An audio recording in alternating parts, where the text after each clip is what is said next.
Venus flytrap ఆకులపై 3 చిన్న వెంట్రుకలు ఉంటాయి. ఇవే దాని సెన్సార్లు. ఒక కీటకం వచ్చి వాటిని తాకినప్పుడు ఆ మొక్క వెంటనే స్పందించదు.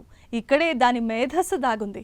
కేవలం ఒకసారి తాకితే అది గాలి వల్ల కలిగిన కదలిక అనుకుని అది అలాగే మిన్నకుండిపోతుంది. కానీ 20 సెకండ్ల వ్యవధిలో రెండోసారి కూడా ఆ వెంట్రుక తాకబడితేనే ఆకులు బిగుసుకుంటాయి. శాస్త్రవేత్తలు జరిపిన పరిశోధనలో ఒక సంచలనమైన విషయం బయటపడింది. ఈ మొక్కకు దాదాపు 30 సెకండ్ల పాటు మొదటి స్పర్శ గుర్తుంటుంది. అంటే మొదటిసారి వెంట్రుక తాకినప్పుడు అది ఒక ఎలక్ట్రికల్ సిగ్నల్ను పంపి నిక్షిప్తం చేసుకుంటుంది. 30 సెకండ్ల లోపు రెండో సిగ్నల్ వస్తేనే ఆ రెండూ కలిపి ఆకును మూసేలా చేస్తాయి. 30 సెకండ్లు దాటితే ఆ మొక్క మొదటి స్పర్శను మర్చిపోతుంది. జర్మనీకి చెందిన ప్రొఫెసర్ రైనర్ హెడ్రిచ్ పరిశోధనల ప్రకారం ఈ మొక్క 5 వరకు లెక్కించగలదు. అదెలా అంటే 2 స్పర్శలకు ఆకు మూసుకుంటుంది, 3 స్పర్శలకు కీటకం లోపల ఉందని నిర్ధారించుకుంటుంది, 5 స్పర్శలకు జీర్ణక్రియకు కావలసిన ఎంజైమ్లను విడుదల చేస్తుంది.